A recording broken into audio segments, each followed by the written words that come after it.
Hey guys, Brockshot here. Back with you with the next video in our series, Great Expectations by Charles Dickens. Without further ado, returning to Great Expectations. Yes, I think you are very pretty. Am I insulting? Not so much as you were last time, said I. Not so much so. No. She fired when she asked the last question, and she slapped my face with such force as she had when I answered it. Now, said she, you little coarse monster, what do you think of me now? I shall not tell you, because you are going to tell upstairs, is that it? No, said I, that's not it. Why don't you cry again, you little wretch?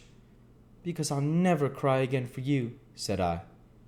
Which was, I suppose, as false a declaration as ever was made, for I was inwardly crying for her then, and I know what I know of the pain she cost me afterwards.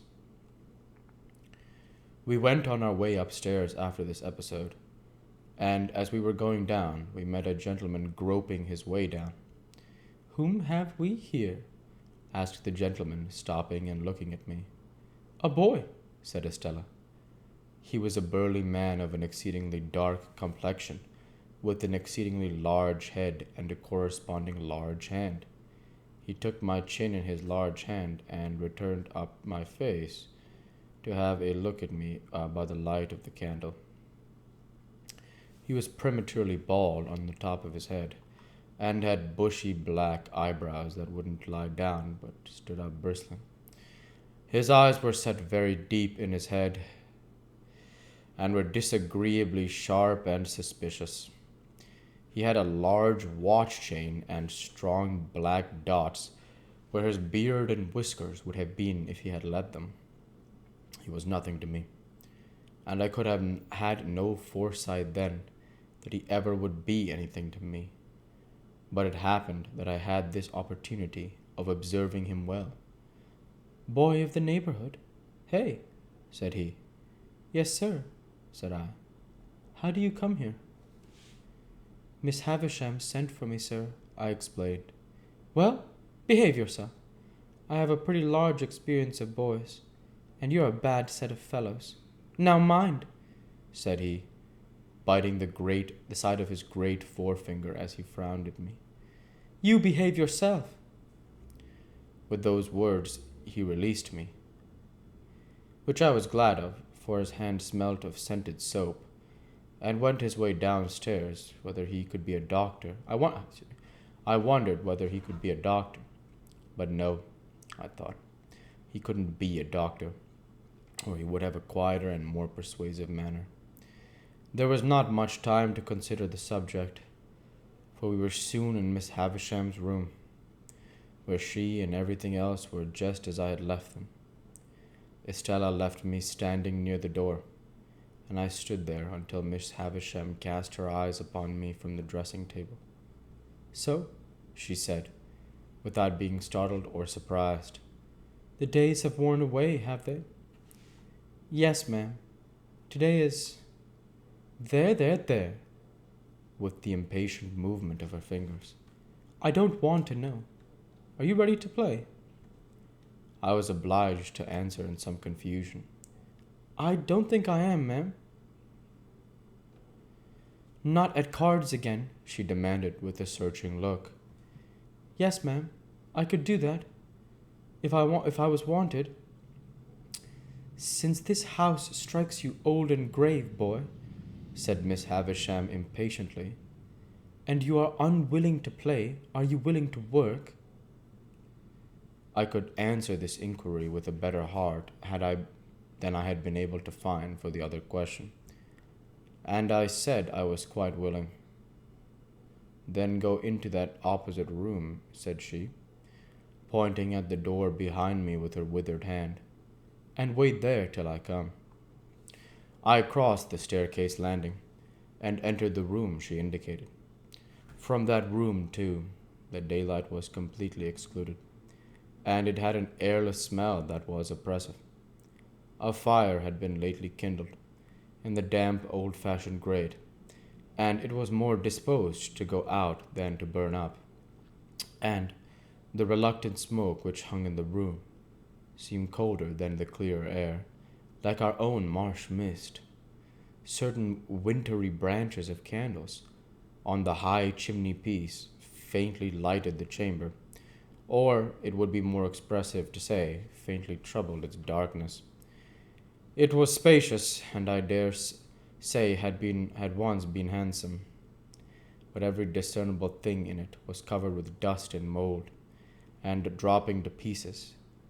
The most prominent object was a long table with a tablecloth spread on it, as if a feast had been in preparation when the house and the clocks all stopped together. An epergne or centerpiece of some kind was in the middle of this cloth. It was so heavily overhung with cobwebs that its form was quite undistinguishable, and as I looked along the yellow expanse out, which I remember its seeming to grow, like a black fungus, I saw speckled-legged spiders with blotchy bodies running home to it, and running out from it, as if some circumstances of the greatest public importance had just transpired in the spider community. I heard the mice, too, rattling behind the panels as if the same occurrence were important to their interests.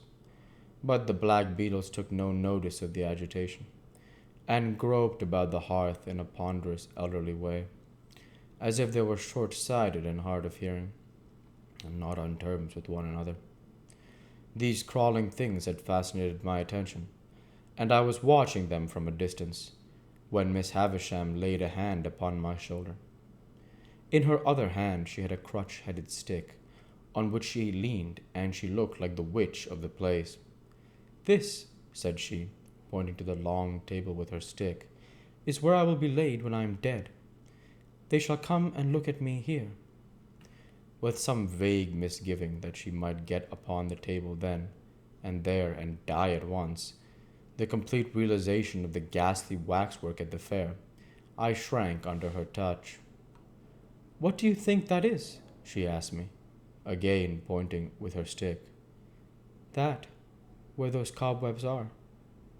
"I can't guess what it is, ma'am. It's a great cake, a bride cake, mine." She looked all around the room in a glaring manner, and then said, leaning on me, while her hand twitched my shoulder, "Come, come, come! Walk me, walk me!" I made out from this that the work I had to do was to walk Miss Havisham round and round the room.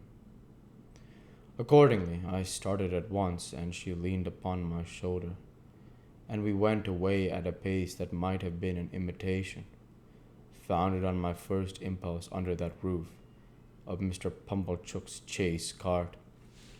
She was not physically strong, and after a little time said, "Slower!" Still, we went at an impatient, fitful speed, and as we went, she twitched the hand upon my shoulder, and worked her mouth, and led me to believe that we were going fast, because her thoughts went fast.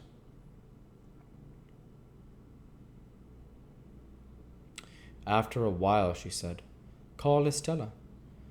So I went out on the landing and roared that name as I had done on the previous occasion. When her light appeared, I returned to Miss Havisham, and we started away again round and round the room. If only Estella had come to be a spectator of our proceedings, I should have felt sufficiently discontented. But as she brought with her the 3 ladies and the gentleman whom I had seen below, I didn't know what to do. In my politeness I would have stopped, but Miss Havisham twitched my shoulder, and we posted on, with a shamefaced consciousness on my part that they would think it was all my doing. "Dear Miss Havisham," said Miss Sarah Pocket, "how well you look." "I do not," returned Miss Havisham. "I'm yellow skin and bone." Camilla brightened when Miss Pocket met with this rebuff, and she murmured as she plaintively contemplated Miss Havisham, "Poor dear soul! Certainly not to be expected to look well, poor thing. The idea!" we'll go ahead and stop there for this week. As usual, I want to say thank you for watching, and I hope you enjoyed. Please like, comment, and subscribe, as it greatly helps the channel. Light be with you all. Take care, and thanks again.